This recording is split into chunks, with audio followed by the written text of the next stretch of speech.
The truth is that you can actually royally mess up your chances of ranking your video at all right from the beginning if you make these mistakes during your research.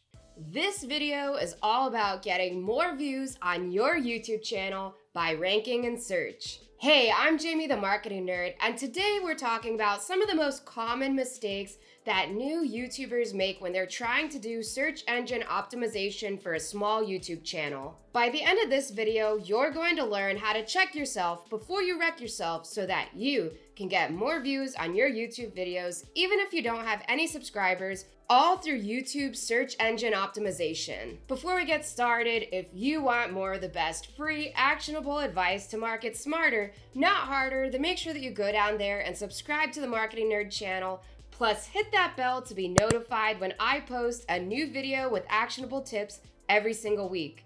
All right, let's dive right into it. We interrupt this program to bring you the Marketing Nerd Show, starring Jamie, the Marketing Nerd.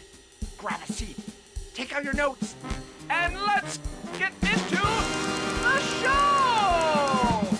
So today we're going over what you could call the 7 deadly sins of YouTube SEO. These are the 7 most common mistakes that I've had to correct people on after I've trained them on this method that you've learned through the last few videos of this YouTube SEO for small channels guide. Mistake number 1 is not having enough keyword density. So not only have I learned the method that I've trained you on myself to grow my YouTube channels, but I've also trained a lot of team members and some of my clients' companies on how to use this method. And one of the most common issues that comes up over and over again is not having enough keyword density. The footage on screen right now is actually me correcting this live. What keyword density means is that out of the 5,000 characters you have for your YouTube description, you want as many of those as possible to be your primary search term, which you learned in video 1 of this series how to select, and you also know that that's the search term that you're putting in your title, as well as you want as many of them as possible to be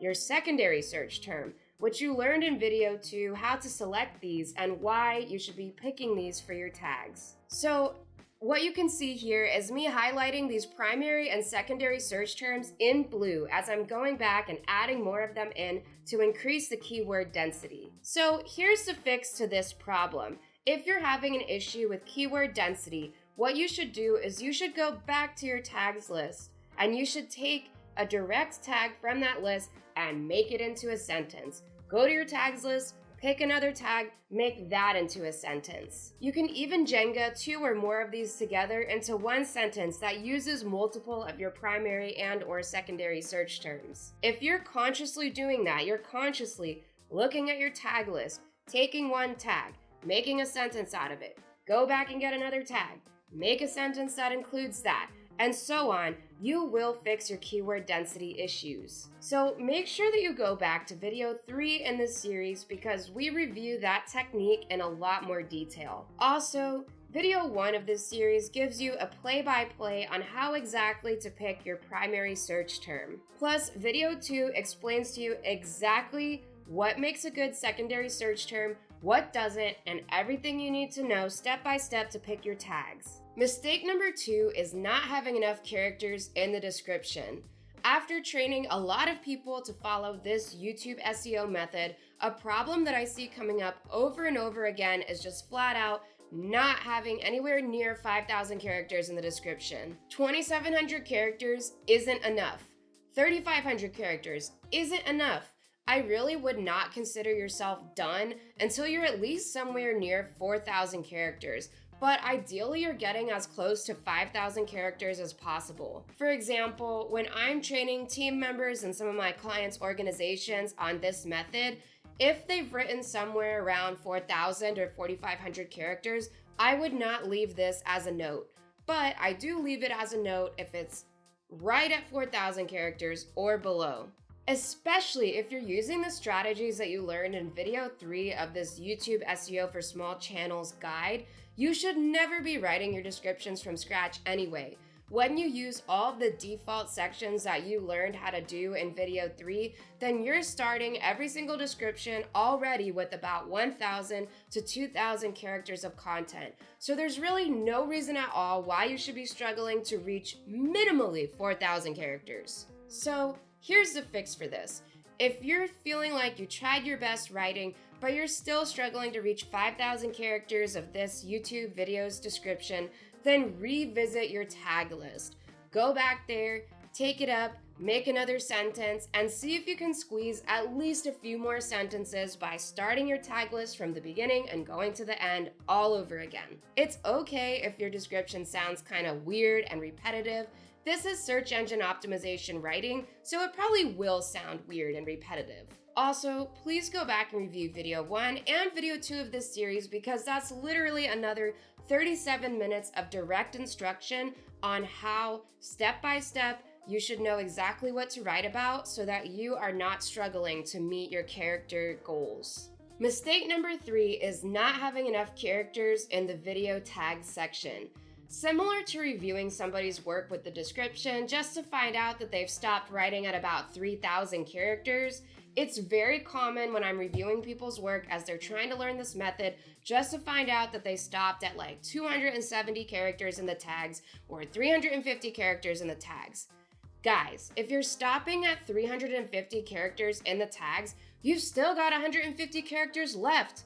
Okay, just like Twitter taught us, you can fit a lot of information into those 150 characters, so make sure that you're using all your possible space for tags. The reason why I'm harping so much on completely filling out these character counts and maximizing them out is because as a small YouTube channel, you have to give yourself every possible opportunity if you expect YouTube to rank your video. So if you're not maximizing your character counts and filling it with as much relevant information as possible to your video, then the only person that you're shortchanging is yourself. It can feel really stressful to figure out these tags, and you don't have to make all of these ideas by yourself when you follow the step-by-step directions in video 2, because that shows you plenty of strategies where you can use other people's YouTube videos to inform your video's YouTube SEO. And it also has plenty of strategies that you can use if you're struggling with hitting these character counts, especially in the tags. So if this is your problem, then the fix for this is just to go back to video 2 and actually follow it along with the video step by step. Watch the video, consume the information of step 1, pause it, execute it, and then replay the video, look at step 2, pause it, execute it, follow video 2 all the way through just like that, and you will solve this problem if this is the mistake that you're making. Mistake number 4 is running out of free TubeBuddy searches. This one isn't a huge deal breaker, but it is annoying, especially since the point of all these videos is for me to teach you a free and effective way to do YouTube SEO research for small channels. Basically, the problem here would be if you're running too many searches through the TubeBuddy extension and it cuts you off for the day of the free search credits.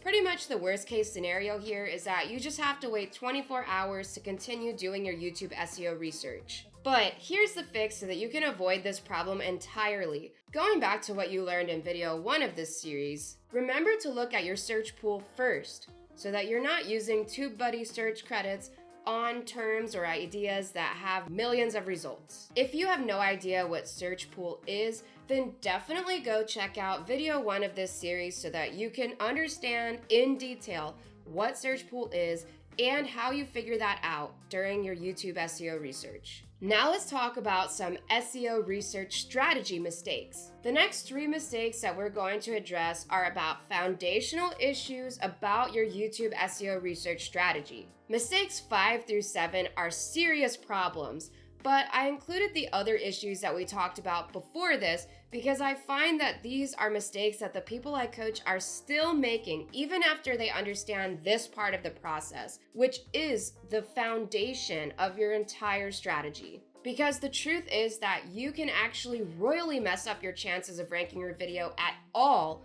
right from the beginning if you make these mistakes during your research. Mistake number 5 is an irrelevant topic because the SEO research became too focused on the search pool. Let's break that down. So in mistake number 4, we just talked about the reasons why you should focus on search pool as a metric and how that can help you during your research. But you can go too far in the other direction too. What you don't need to do is try to make the search pool as small as possible, because sometimes I've seen the topic just go totally off the rails when the focus is on trying to find the absolute smallest search pool. Here's what I mean by that. One example is that while I was training my marketing assistant to do this process for my channel, this video that I posted on the Marketing Nerd Show actually came back with a topic about sales emails for motels because it had a really small search pool. But the problem with that is that the video had absolutely nothing to do with motels, and it was actually focused on e-commerce. If someone types a search term into YouTube search and your video comes up and they click on it and it's not relevant, they are just going to bounce and you're going to have a really low retention rate. So here's the fix for this. What you want to do before you commit to your idea fully is you want to take the exact title of your video that you came up with in video 1 of this whole SEO series. You want to grab that, you want to pop it into YouTube search in an incognito tab, and then you want to ask yourself, are these videos related to the one that I'm making and that I'm about to post? If they are, then you're good to go and you can keep moving forward with the rest of your process. Or if the videos seem really far out of left field and not at all related to the one that you're about to post in the actual content of your video, not just the titles, then you probably want to reconsider your idea, go back to the drawing board, and restart your research process from video 1. So if you want even more detail about this, make sure that you go to video 1 so that you really understand the fundamentals of what you're looking for when you're doing YouTube search engine optimization research. Mistake number 6 is that your YouTube research is too broad. What does that mean and how do you know if you're doing it? When you're following the process that you learned in video 1 and you're at step 3, what you're looking for is for those videos that come up to be relevant to the one that you're posting. This can take some nuance and understanding of the topic to get it totally right. But let's break down what this means with some examples. One example would be this video that I was going to post on my Eat Love Protein channel about frozen vegetable pasta. Some of the ideas for the primary search term brought up not really very many results about the products that I was actually trying, but instead it wound up bringing up results about some weird microwave contraption that you make pasta in. Another example is that sometimes people want to get too creative or euphemistic about what they select as the title and the primary search term. Like one main search term that was selected for a video about a working actor being interviewed about her experience getting cast on Disney Channel. The title selected was called Disney Dreams and Ambition. But when you type Disney Dreams and Ambition into YouTube search, you just get all these kind of random videos that don't really relate to the one that we were about to post. It seems like there's some type of show on Disney Cruises that may have this name. We were able to review the content of the interview and select a title that was more relevant and a better main search term, like handling rejection from casting directors, interview with the working actor and the host. So the fix for this is the same as the last one. You want to check yourself before you wreck yourself. So take your idea for the title of the video, which should be focused around your main search term, type that into YouTube search in an incognito tab, and see what type of videos come up. If the videos that come up in that search results are relevant to the content that you're about to post, then good job. You can keep moving forward in the process. And if they have really nothing to do with what it is that you're about to post, I would probably go back to the drawing board, restart the process of video 1, and get some new ideas for your possible main search term. Also, if you want to understand exactly why it is that we are taking this stuff and looking at it in an incognito tab when we're using YouTube search, definitely make sure to check out video 3 of this series. Mistake number 7 is when your YouTube SEO research is too repetitive. This is another common mistake that I think comes naturally to people who are brand new to this process. Going back to the story from before about Disney, dreams, and ambition, if we take a look at the ideas that were explored, they're all kind of variations on the same theme. Disney, following your dreams and ambition. Disney, ambition, and following your dreams. Disney, being ambitious and following your dreams, and so on. So that's a really common issue that I see, focusing the SEO research too much on different variations of the same idea. So here's the fix for that. The most important thing is to be aware of it first off.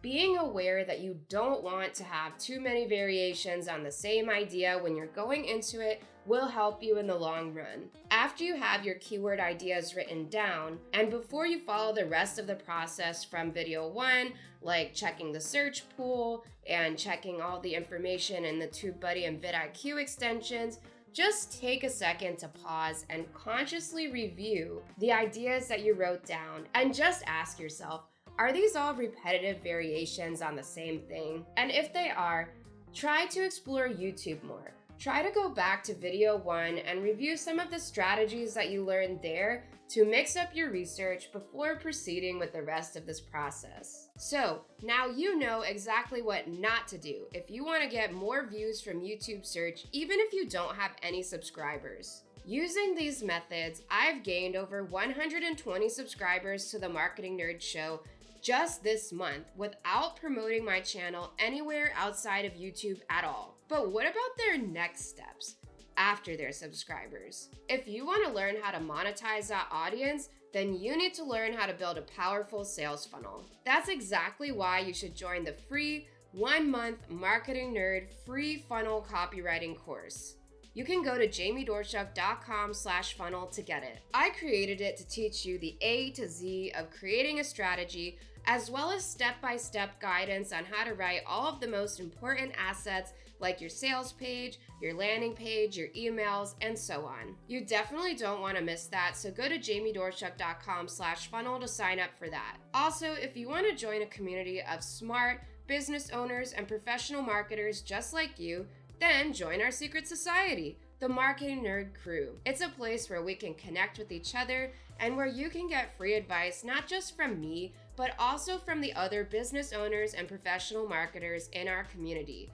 You can go join that at jamiedorchuk.com/crew. So check the description down below for everything that I just mentioned, as well as other parts of the Marketing Nerd community. Thank you so much for watching this far. If you like this strategy, then please make sure that you go down there and like this video because it seriously does help me grow my channel. Thank you so much in advance. I appreciate all of your support. Also, make sure that you subscribe to the Marketing Nerd Show and hit that bell so that you don't miss any of my next free marketing advice just like this. Also, if you want to support me putting out more free marketing guides just like this one, then please go to jamiedorchuk.com/support and leave me a tip. Remember that this is the 4th video in a multi-part series about how to grow your small YouTube channel for free with search engine optimization and get more views even if you don't have that many subscribers. So make sure that you catch videos 1, 2, and 3 so that you can follow this whole process with me step by step. Just check out this playlist that popped up on the screen for you.